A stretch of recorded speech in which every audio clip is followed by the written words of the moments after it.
Shalom dan selamat pagi Bapak Ibu Saudara. Kita bersyukur pada hari ini Tuhan memberi kehidupan kepada kita.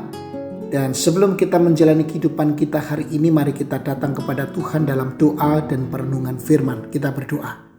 Tuhan, terima kasih untuk kehidupan yang baru di hari yang baru ini. Terima kasih karena Engkau senantiasa menyertai dan memberkati kami. Sebelum kami melakukan aktivitas kami hari ini, kami datang kepada Tuhan memohonkan pimpinan berkat Tuhan lewat firman yang akan memandu kami, menuntun kami, sehingga kami boleh terus berada di jalan Tuhan yang benar dan kami boleh menikmati persekutuan dengan Tuhan. Di dalam nama Tuhan Yesus kami berdoa. Amin. Bacaan Alkitab hari ini terambil dari kitab Ibrani 12 ayat 18 sampai 29 dan saya akan membacakan satu ayat saja, yaitu ayat 28. Demikian. Jadi karena kita menerima kerajaan yang tidak tergoncangkan, marilah kita mengucap syukur dan beribadah kepada Allah menurut cara yang berkenan kepadanya dengan hormat dan takut. Bapak Ibu Saudara, penulis Ibrani memulai dengan menggambarkan bagaimana Israel menerima perjanjian lama di Gunung Sinai. Mereka mengalami keadaan yang menakutkan dan mengerikan, dengan guntur, kilat, kabut tebal, dan suara sangkakala yang keras. Semua ini mencerminkan kemuliaan dan keagungan Allah yang menakutkan. Orang Israel takut dan bergetar di hadapannya karena mereka menyadari bahwa mereka adalah manusia berdosa yang tidak layak berdiri di hadapan Allah yang kudus.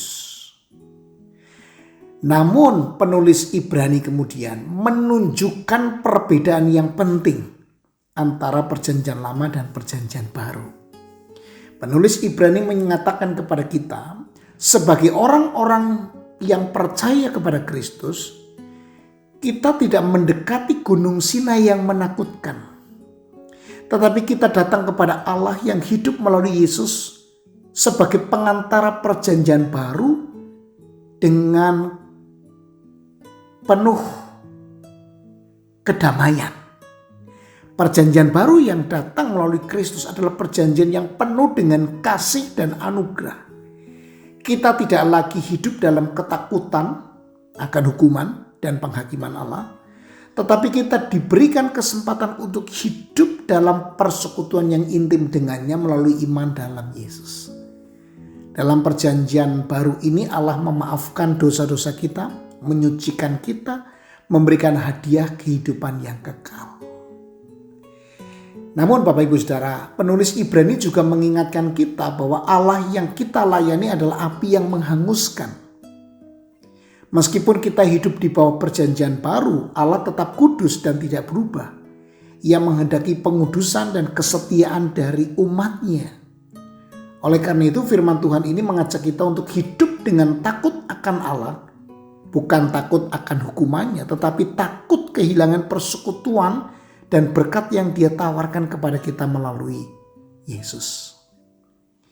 Kita dipanggil untuk hidup sebagai orang-orang yang bertumbuh dalam kasih dan iman kepada Yesus, serta mengasihi dan melayani sesama dengan hati yang tulus. Kita juga diingatkan untuk tidak mengabaikan panggilannya dalam hidup kita, tetapi hidup dengan tekun dan gigih dalam memperjuangkan kebenarannya. Bapak Ibu Saudara, firman Tuhan hari ini mengingatkan kita bahwa kita sekarang ini hidup di bawah perjanjian baru yang penuh dengan anugerah dan kasih Allah. Itu sebabnya mendatangkan damai sejahtera di dalam hidup kita. Namun kita juga tidak boleh melupakan bahwa Allah yang kita layani adalah Allah yang menghakimi dan kudus. Semua ini menuntut tanggapan dari kita yang sesuai dengan kedudukannya yang mulia dan kehendaknya yang sempurna. Marilah kita hidup dengan penuh takut akan Allah, mengasihinya dengan sepenuh hati, dan hidup sesuai dengan panggilannya dalam kehidupan kita. Kita berdoa. Tuhan, terima kasih untuk anugerah-Mu. Kami boleh datang kepada Allah di dalam Yesus, tidak lagi dengan takut dan gentar, melainkan dalam damai sejahtera-Mu. Karena Engkau menerima kami apa adanya. Engkau telah mengampuni dosa kami. Engkau telah mengangkat kami dari lumpur dosa dan menyelamatkan kami, memberikan anugerah kehidupan yang kekal. Terima kasih. Biarlah hati penuh syukur ini akan kami wujudkan dalam kehidupan yang penuh dengan hormat dan takut akan Tuhan. Melayani Tuhan dengan hati yang tulus, dan kiranya kami juga boleh menjadi berkat bagi orang-orang di sekitar hidup kami. Berkati umat-Mu yang hari ini menjalani kehidupan sepanjang hari dengan seluruh aktivitasnya Tuhan. Berkati, Tuhan datangkan damai sejahtera di dalam hati mereka semuanya. Terima kasih Bapa. Di dalam nama Tuhan Yesus kami berdoa dan kami bersyukur padamu. Haleluya.